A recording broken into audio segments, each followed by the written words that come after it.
सगळ्यात पहिली गोष्ट काय आहे की तुम्ही बरेचसे विषय इथं मांडले. त्याच्यामध्ये महत्त्वाची बाब म्हणजे प्रचंड विश्वासाने आणि जबाबदारीने माझ्या वरिष्ठांनी मला इथं पाठवलेलं आहे आणि त्यांच्या मला सूचना आहेत.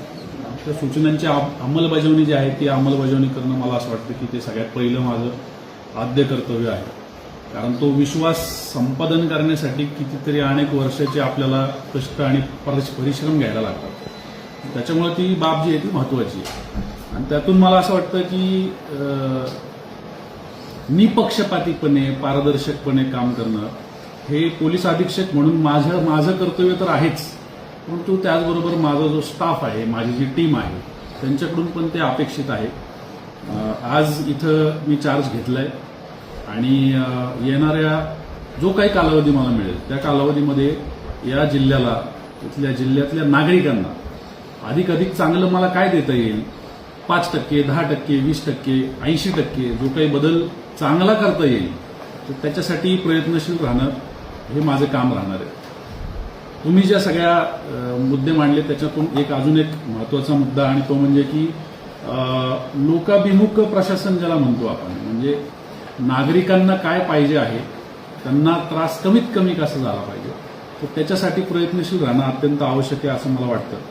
जवळपास 20 महिन्यांच्या कालावधीनंतर मी परत पुन्हा युनिट हेड म्हणजे एखाद्या जिल्ह्याचा प्रमुख म्हणून पुन्हा एकदा कार्यभार हा स्वीकारतोय, इथं आलोय. यापूर्वी 2 जिल्हे मी केलेले आहेत आणि तिकडच्या लोकांच्या अडचणी वेगळ्या प्रकारच्या होत्या, कारण तिकडची ठेवण जी होती, भौगोलिक असेल ऐतिहासिक असेल, ती वेगळी होती.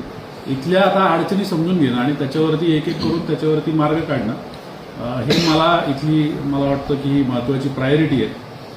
आवश्यक त्या सगळ्या ज्या गोष्टी आहेत या गोष्टींमध्ये सरतेशेवटी की आपण आलो आणि आपण जाताना हा जो फरक आहे, हा फरक लोकांच्या दृष्टीने जास्तीत जास्त चांगलं प्रशासन आपण कसं देऊ शकलो हे महत्त्वाचं आहे आणि त्याच्यासाठी मी इथं प्रयत्न करणार आहे. तुम्ही सगळ्यांनी सुद्धा त्याच्यासाठी माझी मदत करावी ही तुम्हाला सगळ्यांना मी विनंती करेन. मार्गदर्शक म्हणून सुद्धा तुम्हाला मोठी जबाबदारी पार पाडायला लागेल. कदाचित असं होईल की एखादी गोष्ट तुमच्या मनासारखी नाही व्हायची, एखादी गोष्ट तुम्ही सांगाल आणि मी नाही करायचो, पण तो जो काही चिमटा असेल तो चिमटा तात्पुरत्यासाठी का होईना तो तुम्ही सहन करावा अशी मी तुम्हाला सगळ्यांना विनंती करेन.